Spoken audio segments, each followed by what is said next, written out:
പക്ഷേ തൃക്കാക്കരയിൽ കറക്റ്റ് 8 മണിക്ക് തന്നെ കൗണ്ടിംഗ് നടപടികൾ തുടങ്ങും. അതേസമയം കളമശ്ശേരി സംബന്ധിച്ച് ചെറിയൊരു ആശയക്കുഴപ്പം നിലനിൽക്കുന്നുണ്ട്. ഒരു സ്ട്രോങ് റൂമിൻ്റെ താക്കോൽ ലഭിക്കാനുണ്ട് എന്ന് പറയപ്പെടുന്നു. ഔദ്യോഗികമായ സ്ഥിരീകരണമായിട്ടില്ല. നമുക്ക് ദൃശ്യങ്ങളിൽ കാണാം. ബാക്കി ടേബിളുകളും കാര്യങ്ങളും എല്ലാം തന്നെ റെഡിയാണ്. പക്ഷേ അവിടേക്ക് തപാൽ ബാലറ്റുകളൊക്കെ എത്തി വരുന്നതേ ഉള്ളൂ. നിമിഷങ്ങൾക്കുള്ളിൽ തന്നെ എത്തിക്കുമെന്ന് പ്രതീക്ഷിക്കുന്നു. തപാൽ ബാലറ്റ് സൂക്ഷിച്ചിരുന്നു കൂടാതെ മറ്റ് 2 സ്ട്രോങ് റൂമുകൾ കൂടിയാണ് ഉള്ളത്. ഇതിൽ ഈ മറ്റ് 2 സ്ട്രോങ് റൂമുകളിൽ ഒന്നിൻ്റെ താക്കോലാണ് കാണാനില്ല എന്ന് പറയപ്പെടുന്നത്.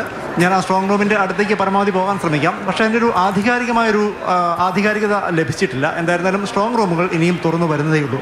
മറ്റ് എറണാകുളം ജില്ലയിൽ എല്ലായിടത്തും തന്നെ വോട്ട് എണ്ണലിനുള്ള നടപടികൾ ഏതാണ്ട് പൂർത്തിയായി കഴിഞ്ഞു. പോസ്റ്റൽ ബാലറ്റുകൾ തൃക്കാക്കരയിലും മറ്റും രാവിലെ 6:30 മണിക്ക് ശേഷം തന്നെ സ്ട്രോങ് റൂം തുറന്നു. പോസ്റ്റൽ ബാലറ്റുകൾ ടേബിളുകളിലേക്ക് മാറ്റി ചേർക്കുകയും ചെയ്തിട്ടുണ്ട്. പറഞ്ഞതുപോലെ വലിയൊരു മത്സരമൊന്നും തൃക്കാക്കരയിൽ നമ്മളാരും പ്രതീക്ഷിക്കുന്നില്ല, നടക്കുന്നുമില്ല.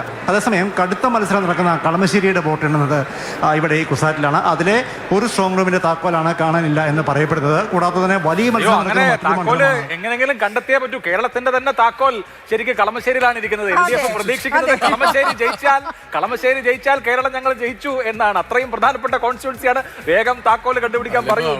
പ്രശ്നമാണ് കേട്ടോ. കേരളത്തിന്റെ മുഖ്യമന്ത്രി എറണാകുളത്താണോ, പ്രതിപക്ഷ അവിടെ നിന്നാണോ എന്നാണ് നടക്കുക. വലിയ കൺഫ്യൂഷനാണ്. താക്കോൽ എടുക്കാതെ എന്നൊക്കെ പറയും.